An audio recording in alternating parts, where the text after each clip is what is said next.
Hi everyone, welcome to another week of fun-filled, action-packed adventure with Intercultural Competence. We're up to week 9 this week. Before we go any further, let's recap on what we looked at last week. If you'll recall, we looked at critical pedagogy, which emphasizes student-centered approaches to learning in response to authoritarian schooling based around teacher-centered rote learning. As we saw in the reading, critical pedagogy could be useful in helping to bring out the diverse viewpoints associated with historically oppressed and marginalized groups. Pretty much anyone who wasn't the stock standard property white male. And we looked at the role of critical pedagogy in relation to things like the DMIS and experiential learning in facilitating increased intercultural learning. We looked at, in relation to this, we also looked at communication accommodation theory and the way that we attune to others' modes and styles of communication to set a positive image in front of them and win their approval or assert power. We're going to look at something relating to communication accommodation theory this week. We'll get onto that in a bit. And we also treated very briefly gender identity and hegemony as a facet of cultural studies, building on what we've looked at before in terms of the relationship between cultural identity and communication. We saw that verbal and nonverbal communication reflect cultural understandings of sex and gender.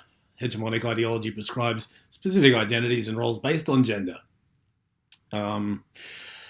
Unfortunately, a fairly all too brief and sort of beginner's intro to that area. There are further references for the topic in the lecture for that week.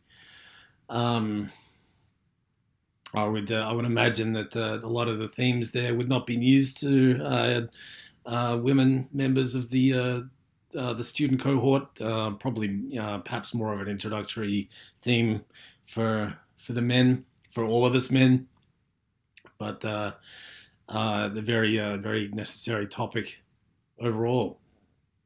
And you'll recall the week before we looked at verbal communication, high and low context communication, and social identity theory as a facet of high and low context communication and verbal communication. And as always, refer to Moodle for links to for information if you want to review all of those. So we're at the stage now where we've gone through the body of the unit in terms of intercultural communication. We had four lectures on that topic, on top of the 2 on intercultural competence, where we began looking at the developmental model of intercultural competence, and that was building a course on top of the 2 introductory lectures on key concepts of colonialism, Orientalism, othering, moral panics, moral disengagement, and so on. I'm going to switch gears again now and look at the phenomenon of culture shock as I think mostly as a facet of cultural maladaptivity. We kind of want to look at, I think, we want to look at culture shock as, sort of a particular feature of the kinds of problems we're dealing with, and as a facet of intercultural studies in general. What happens when we don't communicate, and what kind of things are we what acute problems are we dealing with as facets of intercultural communication in society? I think we're probably combining aspects of cultural studies and metacommunication in this area. And I think there's also a lot to be said as well. This week we're going to be looking at the culture shock for immigrants entering new countries, the psychological acculturation of migrants and health issues, and also the way they're perceived as well. Next week we'll look at people traveling overseas and the experiences we get there and what we can get out of them as well. I know there are a few of you who have had those kinds of experiences. So because you've told me, and if that's you, please do share your experiences in the tutes, because that will be uh, of critical relevance. So the questions we're looking at this week, just to think about in general, what are the impacts of migrants on leaving an older familiar culture and entering a new and unfamiliar one? What can be the effects of racism and discrimination on immigrants' mental health? How might this affect how immigrants are perceived in the general community? And what is the meaning of how mental health problems are interpreted? What can be the effects of language difficulties on immigrants' mental health and well-being? How can effective adaptation and acculturation be encouraged? And how can the wider community be mobilised to aid rather than hinder this process? We'll talk about this I think we'll talk about these questions in the tute in Mount Helen. If you want to talk about them in your groups in Horsham and Werribee as well, I think it would be quite helpful. Just good questions to keep in mind more broadly, I think. So, to that end, the key concepts we'll look at for this week are culture shock, obviously. Culture shock, one, as it applies to migrants, migrant mental health as a particular facet of, the consequence of culture shock and a related issue, and xenophobia and community perceptions, because,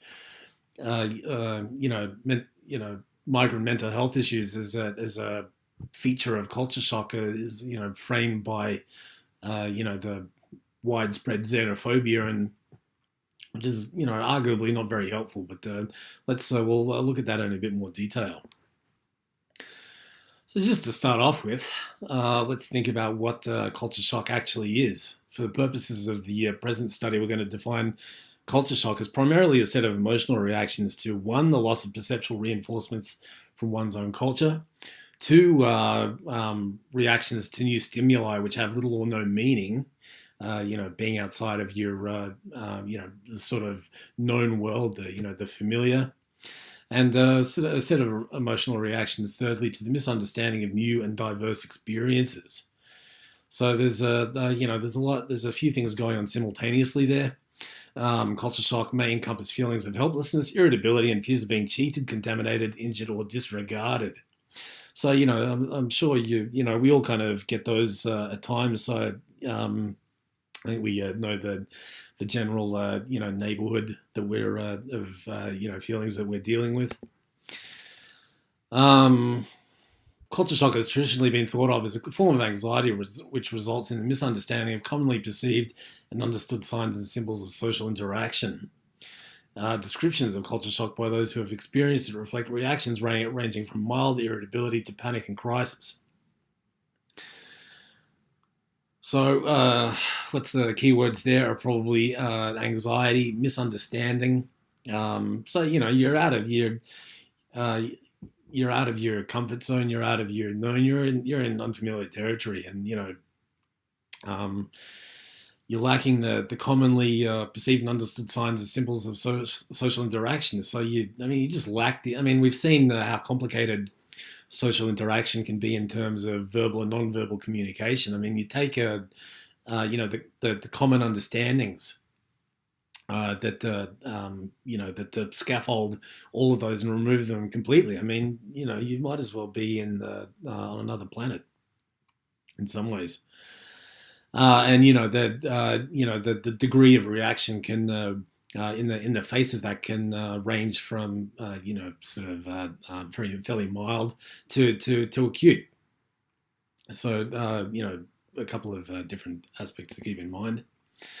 Put yourself in these shoes. What about if just stuck in downtown Tokyo? What if this was your new home? Think about the kinds of initial reactions that you would have. What can we see in this photo? There's Starbucks coffee. You can go to Starbucks and get a coffee, but what are you going to do beyond that? What if you want to, I don't know. What if you have to navigate your way around to go to work? Think about all the things you do regularly. You need to look for somewhere to live. How's your Japanese? How are you going to? What if you need to find the train station? How are you going to do that? You're going to find someone who speaks English. that's how sustainable is that going to be over the long term for everything that you need to do? So there are, there's a if you're in this situation and you need to get stuff done, then you're presented with, you're immediately lacking the common, verbal language understandings. I mean, unless you've got some Japanese. I don't know about you, but my Japanese doesn't extend much further than konnichiwa and arigato. So you're going to be on a tight learning curve, and I mean, even if you've travelled to somewhere like Western Europe, you find that as soon as you leave England, you're already a foreigner, and it's actually probably not a bad experience for Australians to get a bit to find out what it's like to feel like a foreigner, so they get a bit more of an understanding of what people experience when they come here. I mean, we'll look at that in a bit more detail next week.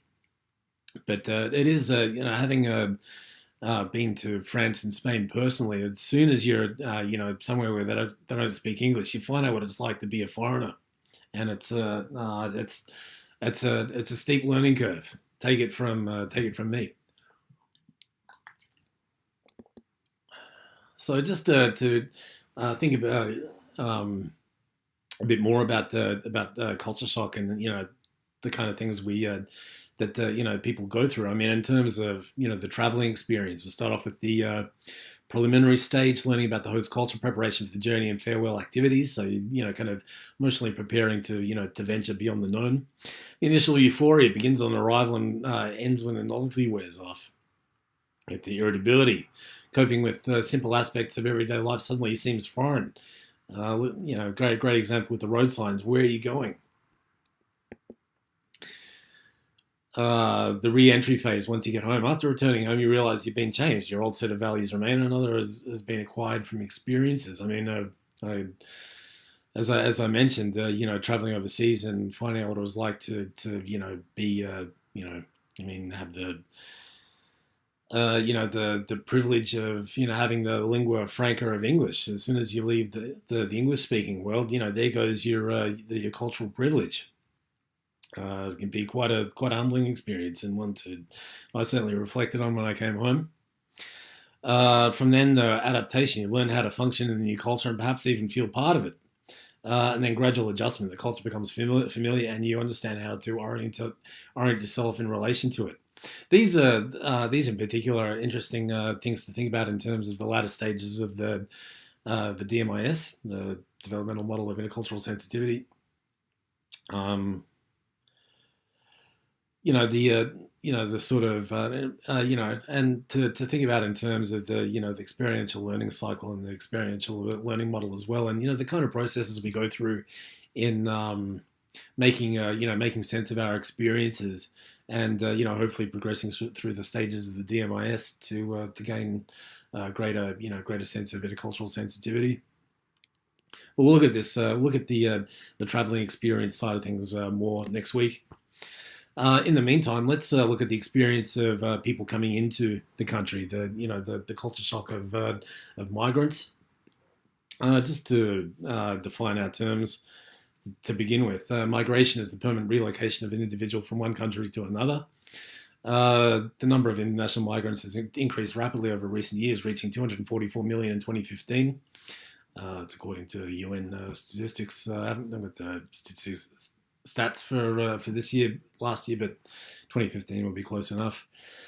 There are a variety of different reasons for migration. Migration is often split into two categories: voluntary migration and forced migration. However, some reasons for migration apply to both voluntary and forced migrants, and probably particularly to. We're going to look at refugees a bit as well, because I think especially in this country, with the way refugees have been used as a political football.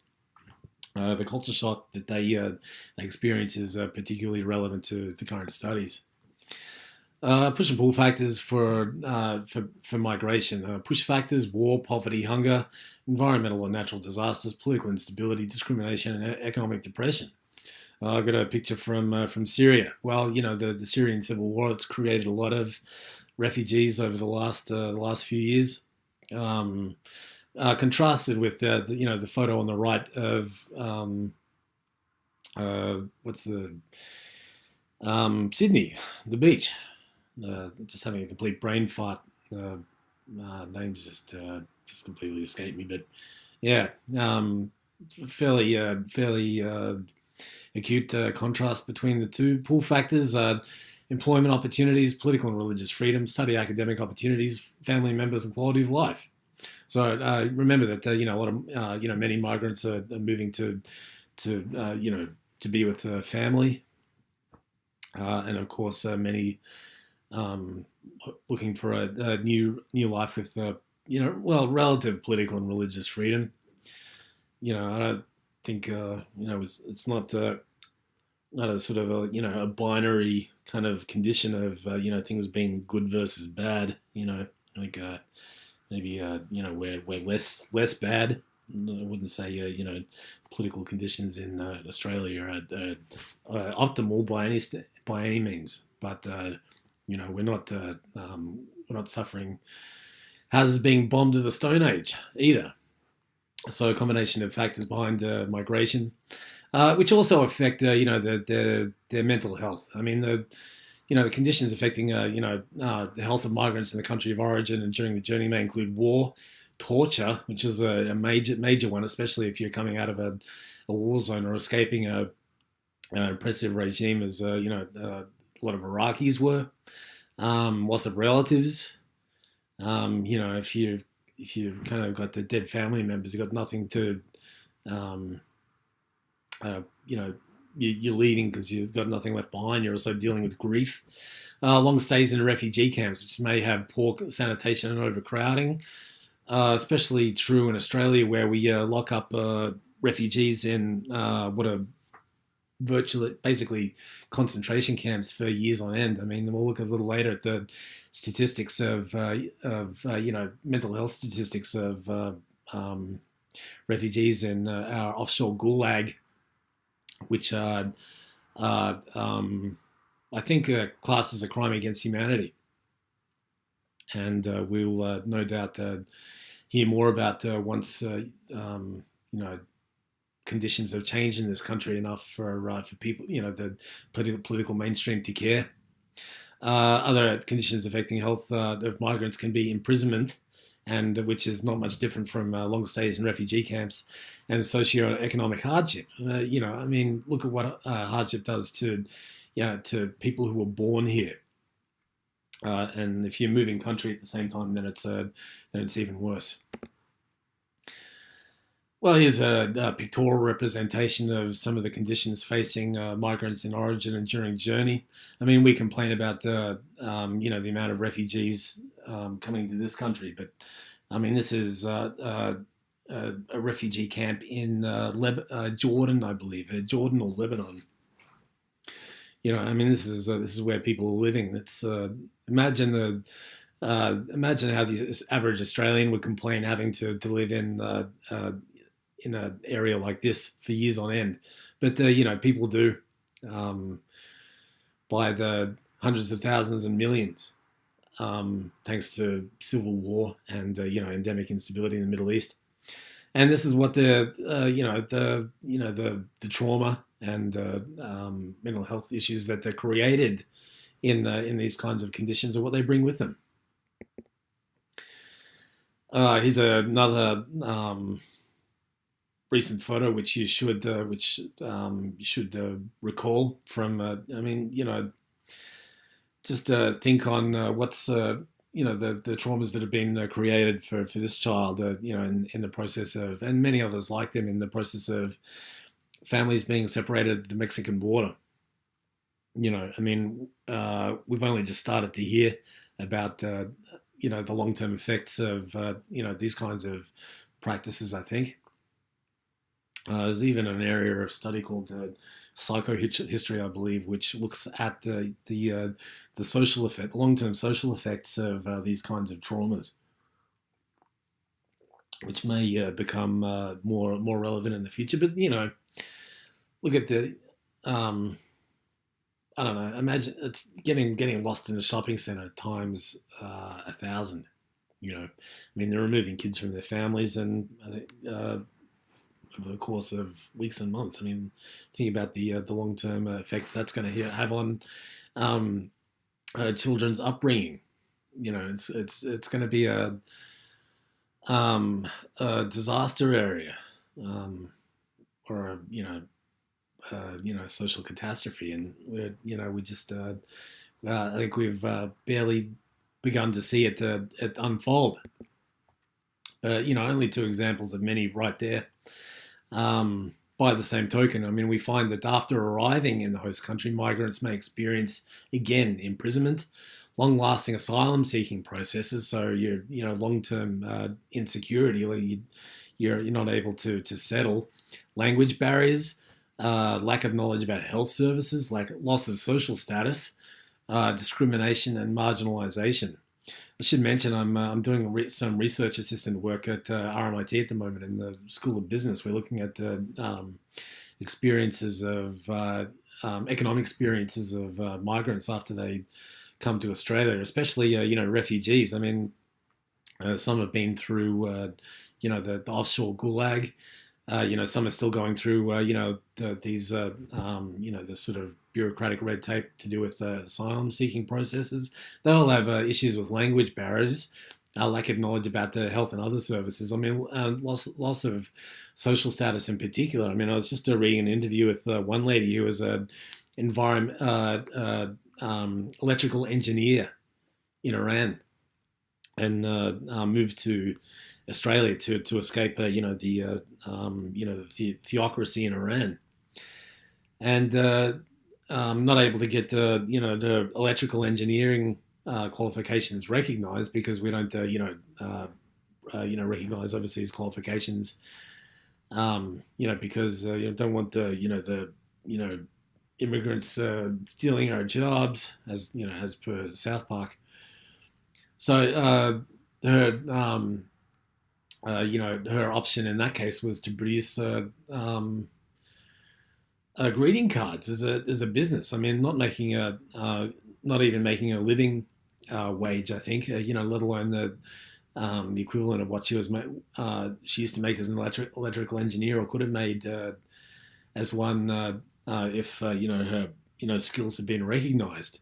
I mean, not only loss of social status, but loss of income. I mean, and all the attendant stresses of poverty.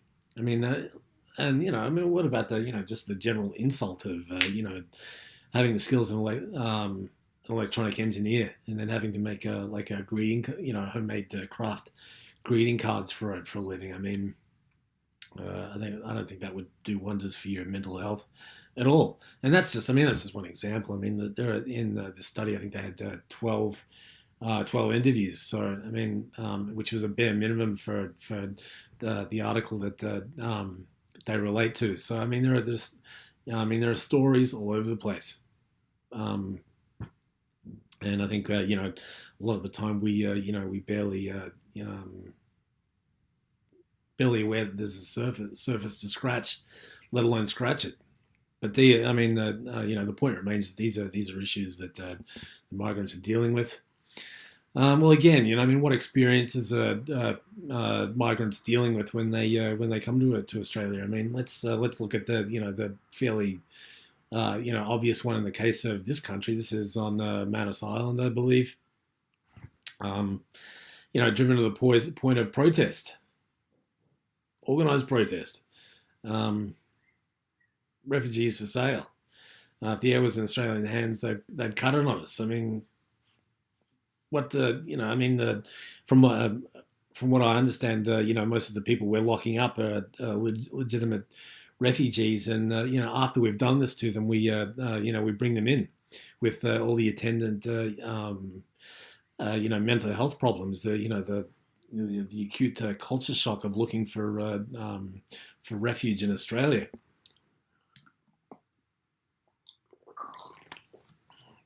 And then when they finally make it here, they're subject to these kinds of shenanigans. I mean, thankfully the Cronulla riots have only been a once-off, but they are indicative of social, broad social tendencies in this country more generally. We'll look at I think we've got some stats on hate crimes, which we'll look at later. But I mean, this is the milieu that refugees are coming into.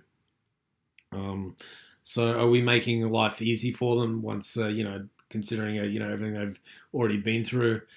Not nearly enough. And these kinds of images will linger to our ongoing infamy as a society. Here we go. Here's our stats on hate crimes. Well, the one on the left is after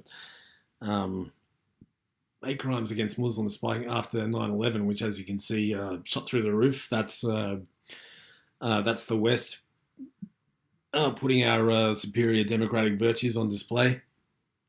On the right, more attacks on Muslims in the lead up to the and aftermath of the 2016 election. I don't need to tell you what happened in 2016. As far as elections go, it's patently obvious, and I think these statistics speaks for themselves. These are just Muslims relating to particular historical incidents. Many Muslims are migrants. Many Muslims are refugees. You're adults. You can do the math. I don't think I need to state the obvious. But these are, it's obvious that there are, hate crimes are a thing. Hate crimes are happening, and I believe that from what I remember, after Murdoch started carrying on about African gangs at the end of 2017, hate crimes against Africans in Victoria in particular spiked. I actually wrote an article for New Matilda about that. If you get onto newmatilda.com.au, I think it is, and search my name, there's an article I wrote on African gangs at the start of 2018. The use of African gang panic as an attempt to wedge the Victorian state election. I think they're trying to do the same thing with the national election because the Libs are, because they're losing. Again, if you get onto academia.edu and search out my profile, there's an article I wrote on moral panics and election cycles generally. I mean, it will be interesting to see what the stats on hate crimes look like in relation to the current election, with all that the fear and xenophobia that's being bandied around again. I've seen ads on TV from the Clive Palmer's bunch, the United Australia Party, carrying on about the influence of Chinese. It's the same old stuff. But yeah, this is another problem that migrants have to deal with. So let's think a bit more about the impacts of migration. When refugees settle in a host country, which is most often a place that is not of the refugee's choosing, refugee must adapt to a new place and language under uncertain circumstances and with uncertain futures, as we've seen. So in the midst of all this, they must re-establish a home and identity while trying to juggle the tasks of daily living. I mean, do we even kind of conceive of what they have to deal with? There's that great series from the ABC, SBS, Sunshine, which might be worth revisiting. I think we actually even posted a link to that in Moodle, so it could be worth revisiting at this point. I might even post that link to the Moodle forum for this week, so we can look at it again, because this would be absolutely perfect to look at this point in time. Here's a graph sort of demonstrating some of the issues that migrants have to deal with, the influence of migration process on migrant morbidity. I mean, this is the kind of stuff that kills them ultimately. So dealing with conditions in the country of origin, conditions during the journey from the country of origin to the recipient country, conditions in the recipient country, contributing to strain and loss, stress, risk behavior. I mean, kind of trying to cope with this kind of thing. I mean, where's the manual for dealing with migration and becoming a refugee? and which contributes to morbidity. I mean, dying early just because of the experience kills you. More information on this in the link below if you want to check it out in more detail. Find that research on migrant mental health finds that post-migration stress contributes to the more poor mental health of refugees. Well, what a surprise. This is post-migration stress also. More recent work has found that has verified that post-migration stress significantly influences the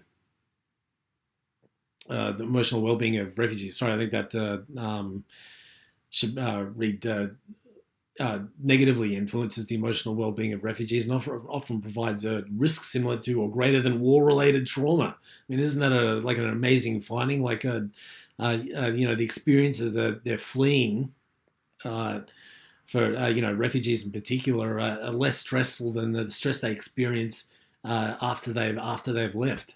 So I mean, I think that's sort of in terms of intercultural competence and how this applies to society. I mean, this is kind of front and center of the kinds of issues we should be thinking about, I think. We find key stresses for migrant mental health. A number of key stresses significantly undermine migrant mental health and well-being. We find things like ideologically driven scapegoating. Just talking about a few of those in terms of the African gang panic. Racist attacks against migrants resulting from this scapegoating. Again, we've just looked at that. Ethnic profiling and discriminatory policing of migrants.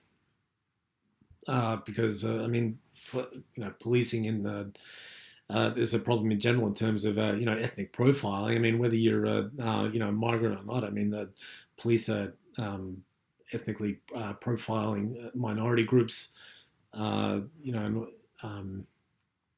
There's a sort of a aspect of the sort of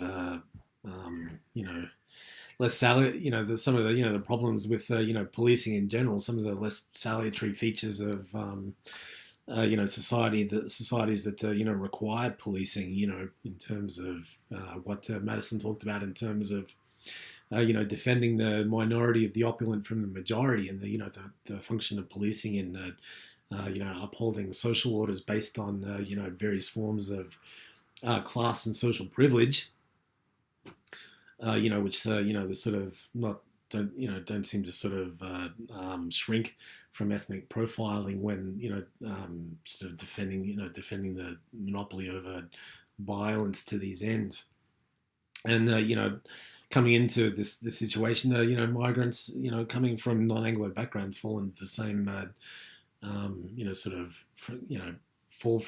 from the out of the frying pan into the proverbial fire. Maybe this is one of the reasons why finding that they experience more stress and mental health problems once having migrated than from the situations they're fleeing.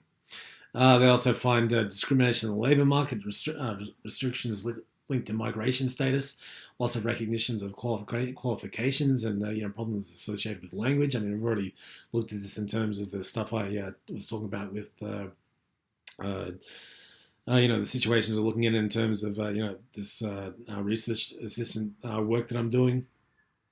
We find that because of these problems, because the economically marginalized, many migrants fall victim to exploitation. I mean, if you can't get jobs in the the main part of the economy, you fall into marginal industries. What are you going to do? You're going to go fruit picking and stuff like that. I mean, I was living in Bacchus Marsh for a while, and they have migrants doing the fruit picking. I mean, the stuff that people who are born here won't do,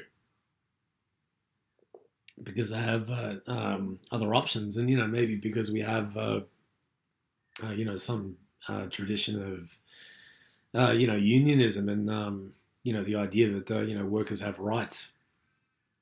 So if you come from come out of gnarly circumstances, and you need money, you're gonna do what it takes to get it, and with a sort of predatory economy, they're quickly taken advantage of. And if you can even get out of immigration detention to begin with, so there are very significant problems for them to deal with, which raises the question: what are the predictable impacts on migrant mental health under these circumstances? I mean, what happens to them? Look at the just to roll back a little bit. I mean, look at the some of the things they're dealing with. I mean, this is a photo from Nigel Farage from the the Brexit campaign. I mean, scaremongering about refugees flooding into the UK, which they weren't. I mean, during the Brexit campaign, the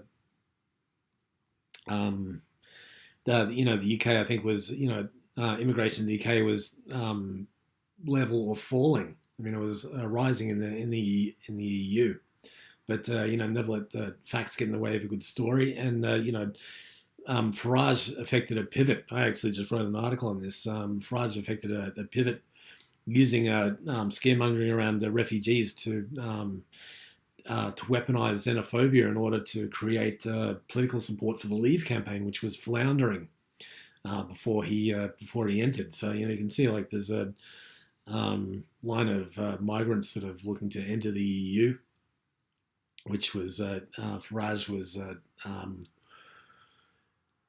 claiming were entering the UK when they weren't, but sort of using this to scaremonger about the usual line about the refugees coming into the country to steal our jobs.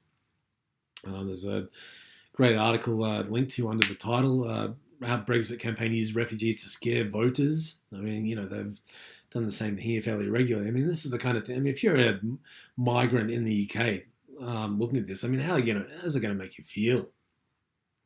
I mean, it's having to deal with the social backlash from people who buy into this this hate-filled bile and garbage. So kind of in terms of key stresses for migrant mental health. I mean, it's this kind of thing is key, and this kind of thing as well. I mean, think on the effects of the Christchurch atrocity. I mean, there was a terrorist attack. I mean, the whole purpose of the attack was to spread terror. If you're a migrant in New Zealand or Australia or anywhere, I mean, how's this going to make you feel? How's it going to affect your mental health? I mean, it's hardly going to do wonders for your sense of security. Am I going to get shot if I, if I go to the mosque today? Which is what terrorism is designed to do. So key stresses. Terrorism is key. Which kind of leads us into what we might kind of describe as comorbid problems. I mean, in terms of kind of understanding the issues that migrants have to deal with as a question of intercultural competence. When they're suffering from mental illness, I mean, this just raises issues of how the community perceives mental illness to begin with. I mean, let alone refugees. How we can think of mental illness amongst anyone. So let's look at a couple of the common representations of people who are mentally ill. I mean, we've got the Heath Ledger's Joker up the top. Obviously had some serious issues. There's a fairly common representation of someone who's sort of very much off balance. There's a degenerated into a psychopath. Batman was Batman Returns? I can't even remember. Honestly, don't watch those movies a lot, but it was a big one, and the Joker character is sort of widely recognised.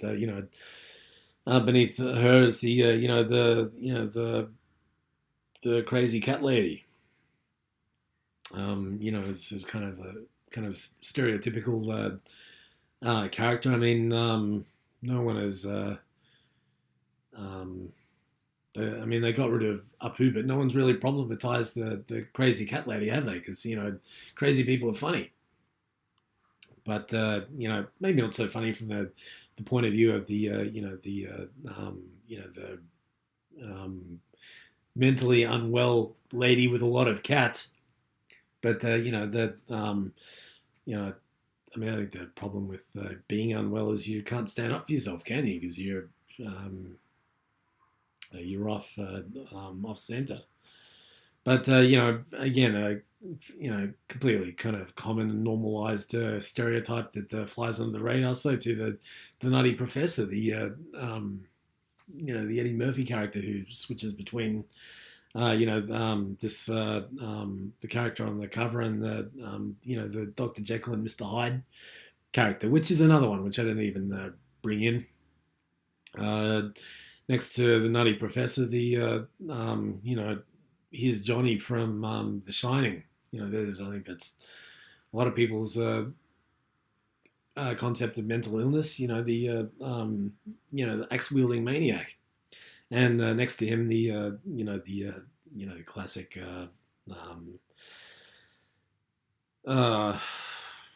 character in the straitjacket. Cross-eyed and crazy hair.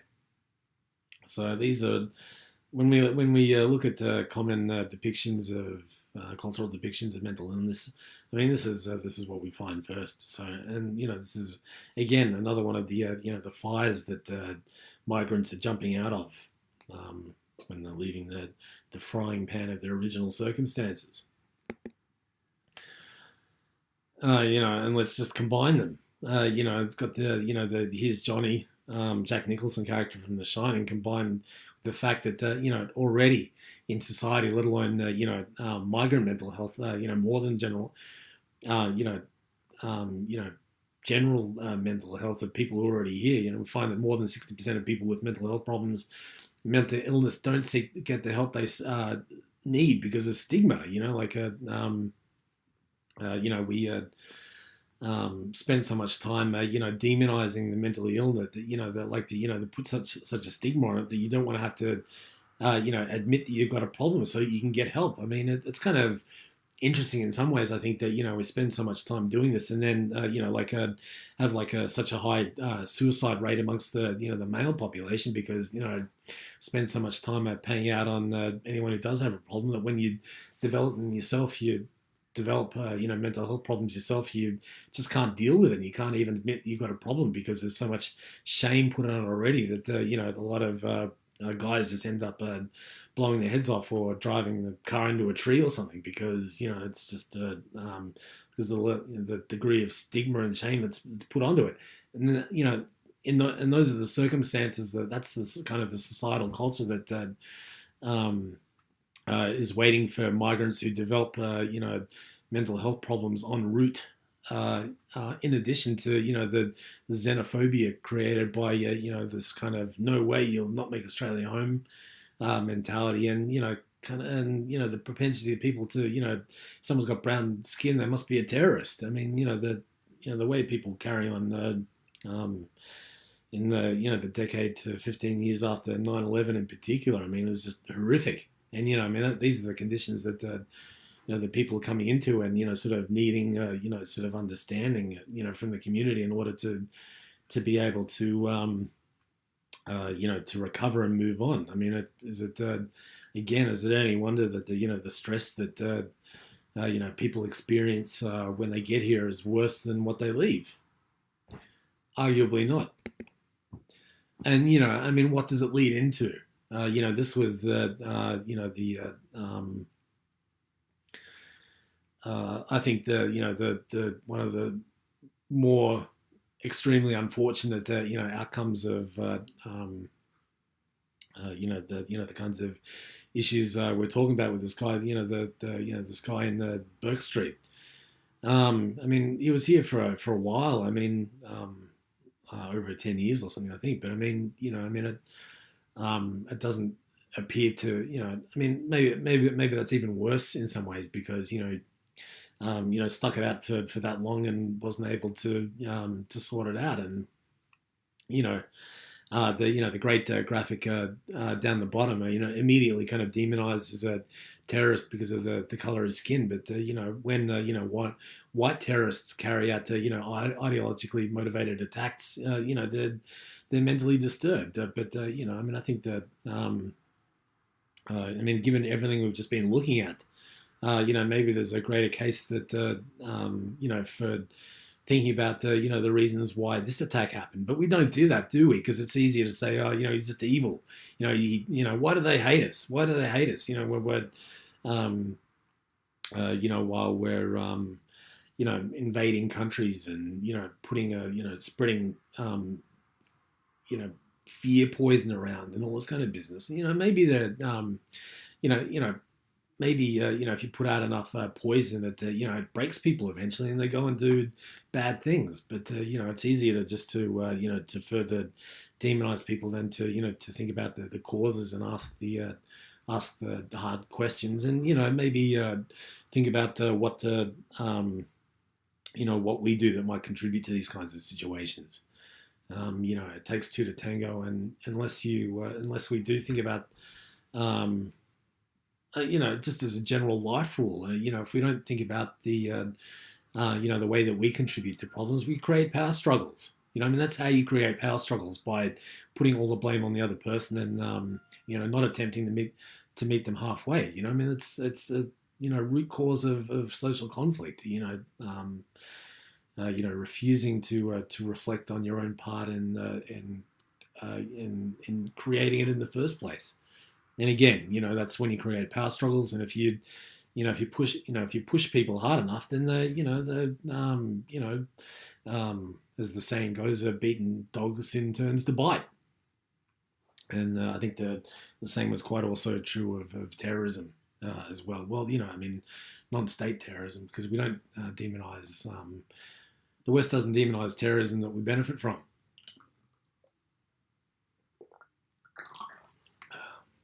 In the case of committing acts of aggression against sovereign nations in violation of international law against military aggression. But yeah, I thought this was a particularly pertinent example. And, if we want to avoid war situations like this, address the causes. Don't just sort of demonize the person as a terrorist because it's an easy way of not thinking. I think demonizing someone as a terrorist is not a inspired form of intercultural competence, and we're trying to sort of it's the purpose of this unit in general is to find a bit more of the grey area between the black and white. So in this situation in particular, if we want to avoid this kind of thing happening again, we need to seriously think about the grey area between the black and whites, and thinking about the causes of migrant mental health, and how we respond to migrant mental health is arguably fairly well in the center of where the grey area actually is. Well, let's look at some of the stats associated with refugees and mental illness. On the left, we've got scores for child mental illness, which we have created thanks to our policy of indefinite detention. We find that there are problems with behaviour items, impairment items, symptoms, and social behaviours. We have red is mild but present problem. Green is moderately severe to very severe problems.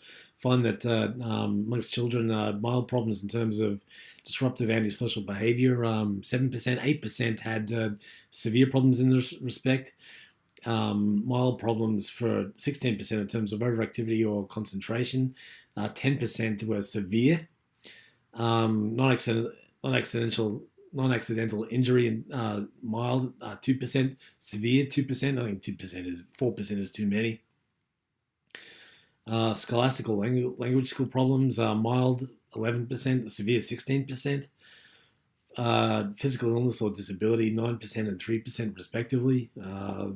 Hallucinations or delusions, mild hallucinations, 4%. I think 4% mild present hallucinations or delusions is bad.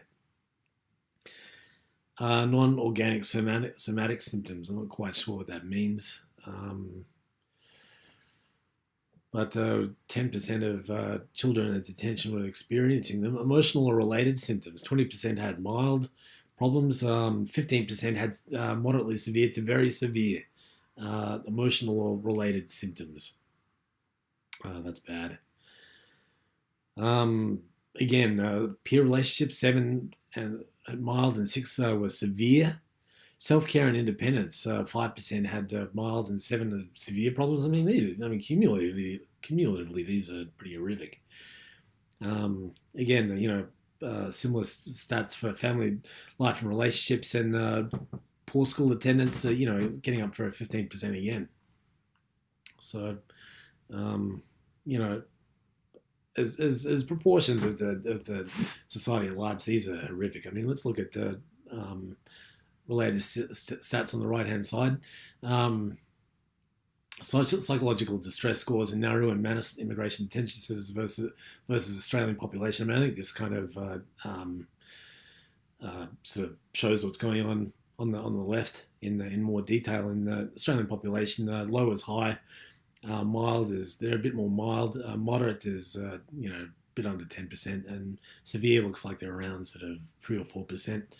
Offshore detainees, low scores, they're far more equal. I mean, severe is up over 20%, moderate is up over 20%, mild is closer to 30%, and not very surprisingly, low psychological distress is much lower than it is around the general population, because all the other scores are spiking instead.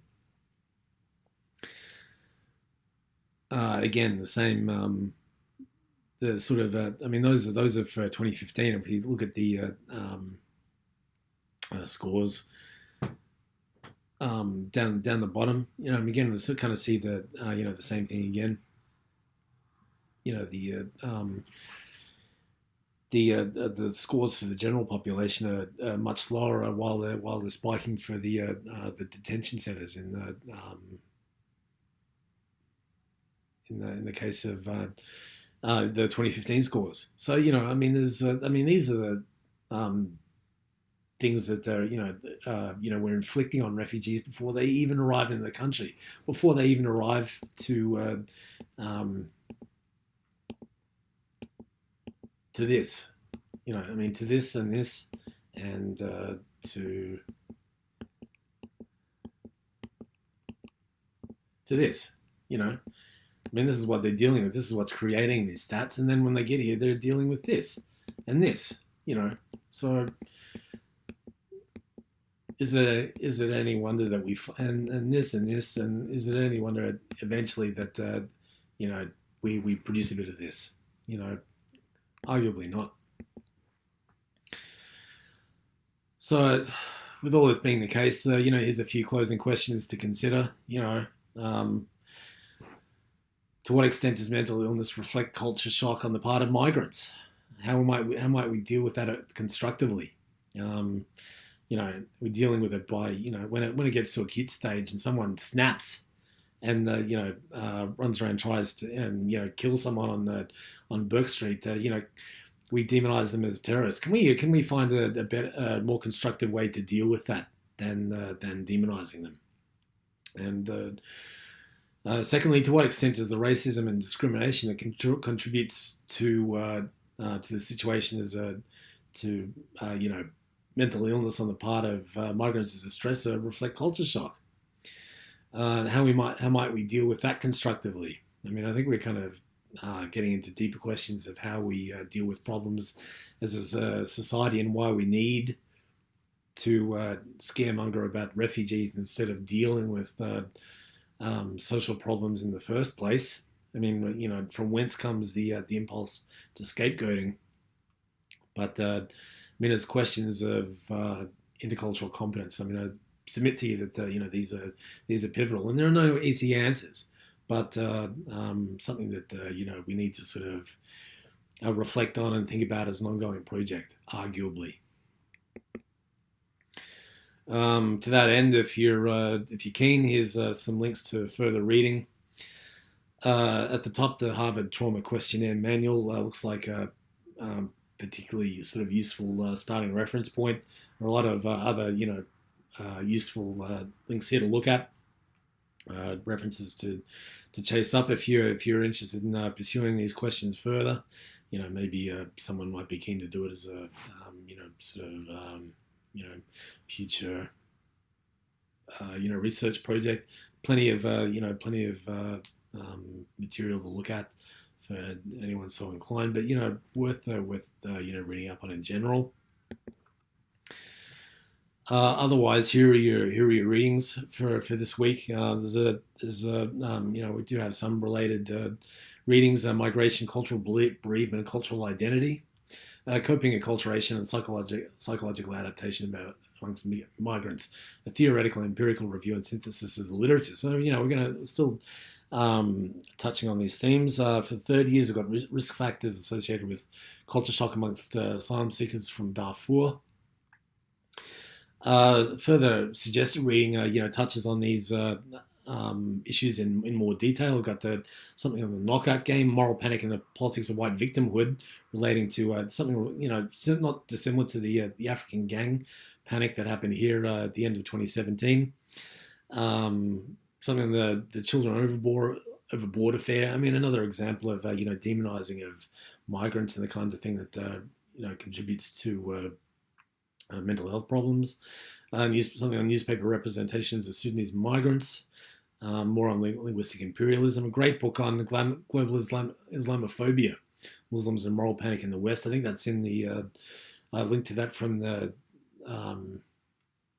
course reading. So do check that out if you have a chance. I actually wrote a review of that at one stage, and culture of distress amongst Hispanics. So more on the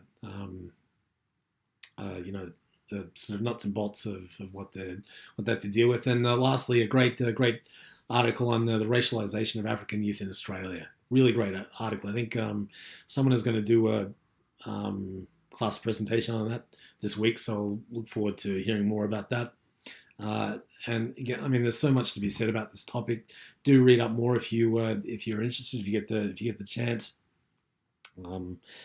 Because endemic social problems which create a great deal of issues for those of us concerned with intercultural competence. There's a developmental model of intercultural sensitivity material until the cows come home, really. Otherwise, this week you have your assessment task 4.4 to deal with, looking at the DMIS stage 4 acceptance. I have added another requirement to look at Firefoot and Jones, the 5 questions model of experiential learning. Only add another 100 to 150 words at the most to that, but please do give it a crack. If you're really struggling, email me a draft. I'll take a look at it. But otherwise, and there's a link to an example I posted in Moodle as well, so do check that out. Just give it a bash. Do your best. I'm not going to mark you harshly because this, especially on this first attempt. But stage 4 acceptance should be a bit easier. I'm not trying to deal with the uglier stages of the DMIS either. So hopefully that should make life a little bit easier. But again, any issues, send me an email, send me a draft if you need to. I'm happy to look at the drafts for this first one. And coming up in next week will be your 4th Moodle quiz. We'll have to do, I think we're going to have to do a couple of Moodle quizzes in successive weeks. I'll just have to double check the timing and get back to you on that. But in the meantime, I've written weeks 10 and 12 here. It might be weeks, what week are we at? This is incorrect, sorry. It's weeks 11 and 12. I'm going to have to fix this before I upload it to the website. We'll do 2 quizzes in weeks 11 and 12. You'll have until Sunday night to complete, but hopefully that shouldn't be too onerous a task. Have a great week otherwise. Got any issues or comments, drop me a line. But enjoy the readings and enjoy your class discussions, and I'll catch you again next week. Ciao for now.